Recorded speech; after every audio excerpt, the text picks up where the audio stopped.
This video tutorial shows you how to use the Territory Manager to modify territory layers. You may want to first watch the separate video on creating territory layers using the Territory Wizard before proceeding. In this map, I use the address information in this Excel file of my customers to create a point layer of their locations, and I use the territory field to create a territory layer that tracks the total sales of the customers as well as the population. I want to balance the territories by sales and update my customer Excel file to account for any changes to which territory a customer is assigned. On the List tab, you will see the territories and the values for the chosen tracking fields. So, for example, here you can see that the South Territory has the highest sales, and the Northeast Territory has the lowest sales. And here you can see the population of each territory. One thing you may notice is that some of the territories have some holes in them. The holes are where there are zip codes that were not in my Excel file because there are no customers located there. I'm going to start by removing the holes in the Northwest Territory. First, choose the territory you want to modify either by picking it from the Territory drop-down list or by using the Territory Picker tool and clicking on a territory. Make sure that Empty Areas is chosen in the Select drop-down list if you don't want to move any zip codes that are already in one of the other territories. Use these tools to modify the features in the territories.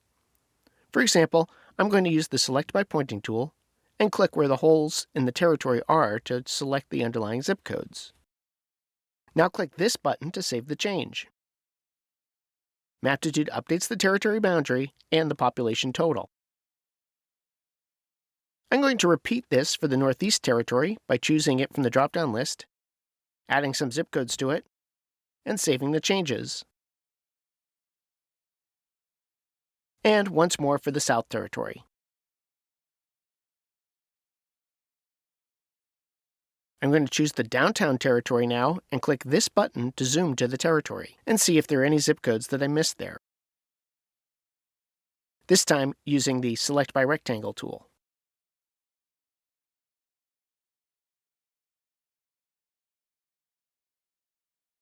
Now let's take another look at how the sales vary by territory.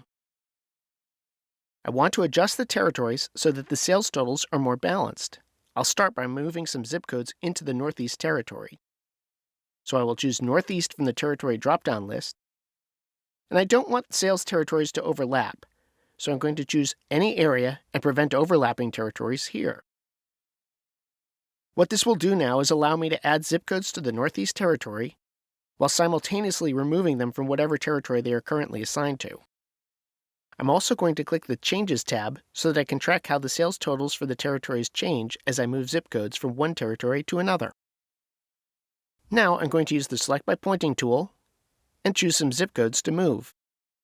You can see that the Northeast Territory gains $341,724 in sales by moving this zip code. I'm going to use the scroll wheel on my mouse to zoom out and continue to click on more zip codes to get the Northeast Territory sales more balanced. Now that I have moved some zip codes from the Downtown and South Territories, you can see that the sales totals are more balanced for these territories. So I will go ahead and save the changes. And if I click the List tab, you can see that all of the territories are more balanced now. I'm going to move just a few zip codes from the Downtown Territory to the Northwest Territory to make those a little more balanced. So I'll choose the Northwest Territory and move a few zip codes.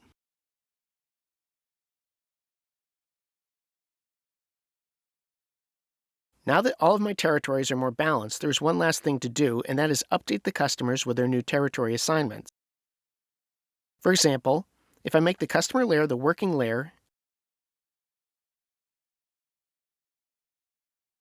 and use the Info tool on this customer here, you will see that the territory field still contains the original Downtown value, even though the customer is now located in our Northwest Territory. To fix this, I'm going to open a data view of the customer layer. The territory field currently contains the original territory each customer was in. Highlight the field and choose Edit, Fill. Choose the Tag method using the Territories layer and tag with a territory. When I click OK, Maptitude will compare each customer with the territory layer and fill the field with the name of the territory in which the customer is now located. When I use the Info tool on that same customer, you will see that the territory is now correct. Now that the territories are modified and the customers are updated with their new territory assignments, I can export all of this information back to Excel by clicking this button. Highlight which territories to include in the Excel file and click OK.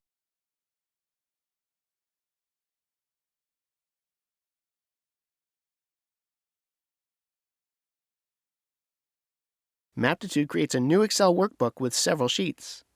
The first sheet has the sales and population data that I chose to track for each territory. The next sheet lists all of the territories and the zip codes they comprise. This sheet contains demographic overlay information about the territories, including the population, estimated household income, number of households for various income ranges, age, racial distribution, and housing data. And this sheet is very similar to the original customer Excel file I used to create the territories in the first place. Only this one now has the newly revised territory for each customer, along with their latitude and longitude coordinates. And that wraps up this tutorial on using the Territory Manager.